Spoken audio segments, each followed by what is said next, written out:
Hančer vidi da Džihan ulazi kod neke žene u kuću, ali ne zna ko je ona jer nije mogla da vidi s leđa. Ona se dvoumi da li da sačeka dok on izađe ili da se odmah vrati u vilu. Međutim, u jednom trenutku joj stiže poziv od Derije koja je moli da dođe kod nje kući jer Čemila još uvijek nema. Hančer odlučuje da ode kod Derije i nakon što čuje šta se dešava sa Čemilom, počinje da plače i govori Deriji da je Džihan vara. Ona sve prenosi Deriji šta se desilo i tada Derija sumnja da i nju Čemil vara. U međuvremenu, Džihan priča sa Bejzom i govori joj kako će ona imati 10% udjela u firmi i da će imati novu kuću, ali i kućnu pomoćnicu i šofera do kraja života. Bejza ne pristaje na te uslove. Ona samo želi Džihanovo srce da je voli.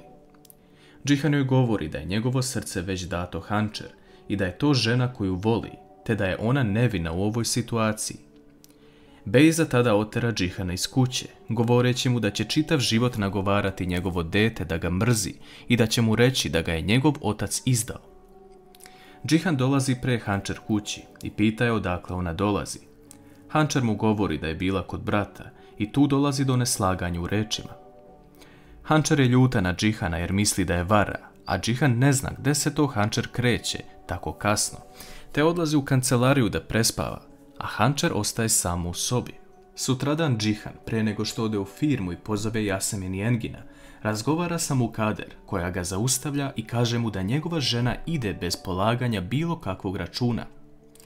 Džihan joj odgovara da ona već zna šta može da uradi, a šta ne. S druge strane, Melih na sve načine pokušava još uvijek da dođe do Sinem. Njih dvoje svaki dan putuju zajedno kako bi odvezli Mine u školu. U jednom trenutku oni pričaju o Sineminoj vožnji. Ona ima položeno, ali ne sme da vozi. Melih se napravi da mu je nešto upalo u oko i da je najbolje da Sinem sedne za volan i vozi. Ona u strahu, jer su na cesti, seda za volan i kreće. U jednom trenutku automobil se pojavljuje ispred njih i ona zakoči na vreme. Tada vidi da ju je Melih lagao za oko i ona se naljuti na njega, a njegov plan propada. Džihan govori Jasemin da želi da potvrdi DNK bebe, da li je njegova, jer nije siguran u Bejzu. Engin tada zove Bejzu i govori joj da Džihan želi da se uradi DNK test, da li je beba njegova ili ne. To šokira Bejzu i ona ne zna šta da uradi, jer iz ovog nema izlaza. Nije mogla da prevari Džihana. Hančer ulazi u Džihanovu kancelariju u kući i nađe sliku bebe u stomaku što mu je Nusret dao. Ona, kada to vidi, poludi i odlazi opet na ista vrata gde je sinoć Džihan ušao. Tu vidimo neizvesnost koju Hančer ima, ali na kraju ipak pozvoni. Vrata joj otvara Bejza i obe ostaju šokirane.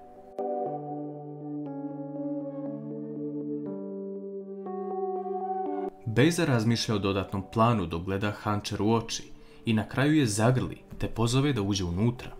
Hančer joj se izvinjava na ometanju, ali vidjela je da je Džihan juče ušao u ovu kuću. Bejza joj govori da je niko nije posjetio, pa čak ni Mukader.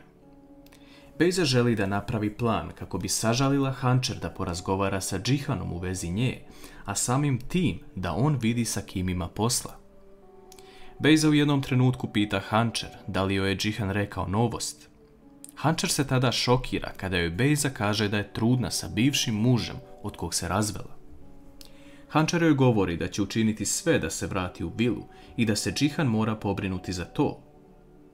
Bejza se tada pravi da plače, samo kako bi joj plan uspeo. Džihan se vraća kući i zatekne Hančer u sobi. Ona mu kaže da je danas bila kod Bejze.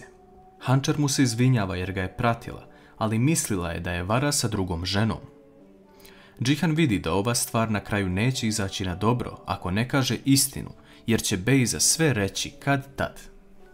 On viče na Hančer zašto se upliće u njegov život tek tako, ako joj je rekao da će rešiti ovu situaciju i da će živjeti srećno. Njegova vika odzvanja kroz celu vilu.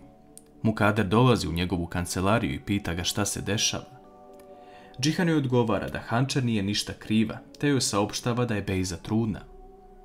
Mukader je sva srećna zbog toga jer nije znala da je to uopšte moguće, ali ne zna da je to samo Bejzin plan.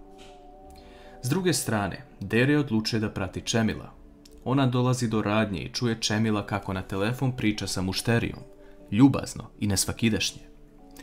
Derja tada misli da je Čemil stvarno vara jer se obukao drugačije, a i njegovo ponašanje nije uobičajeno. Uveče, po povratku kući, ona u njegovom odelu nađe novac i sliku jedne žene, te odlučuje da sada bude još opreznije. Uveče Džihan zove Bejzu, ali javlja se Nusret, kojem Džihan govori da se svi klone Hančer jer je ona nevina u ovoj situaciji i da ako Bejza još nešto uradi, imaće posla sa njim. Džihan ujutru dolazi kod Hančer u sobu i govori joj da je pretarao sa ponašanjem juče, ali da je moli da se udalji od Bejze i da nema više kontakt sa njom. U tom trenutku dolazi Nusret i viče na Mukader da brzo dovede Džihana.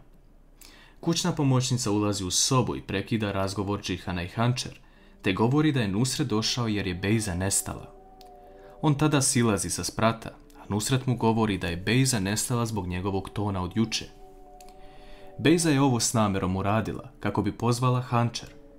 Bejza zove Hančer i govori da sav ovaj plan zavisi da li će se javiti ili ne. Hančer se javlja, a Bejza govori da joj je hitno potrebna. Da li će Hančer poslušati svog muža ili će ipak otići kod Bejze?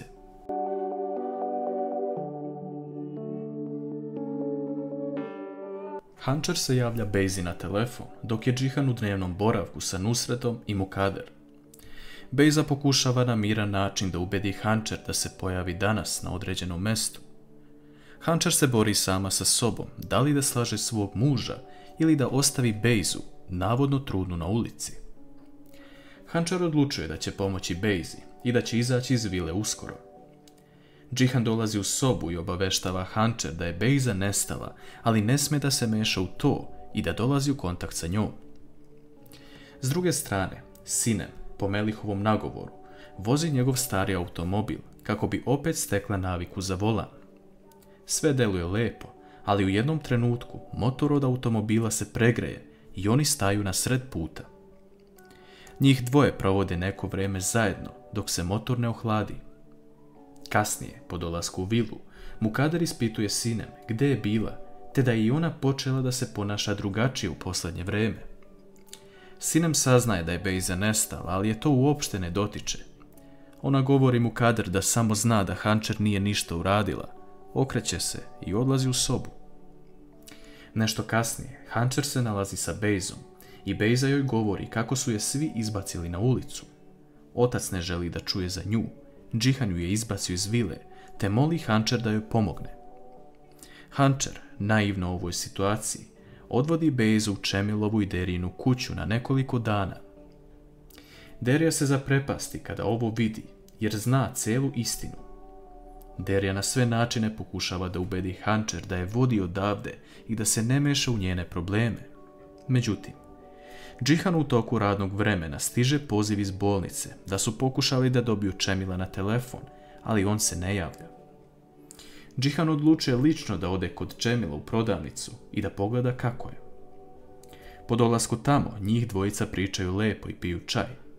U jednom trenutku prolazi komšinica koja je vidjela Hančer kući i govori da je lepo što su oboje došli u posjetu. Ta vest iznenadi Džihana jer on ne zna da je Hančer uopšte tu.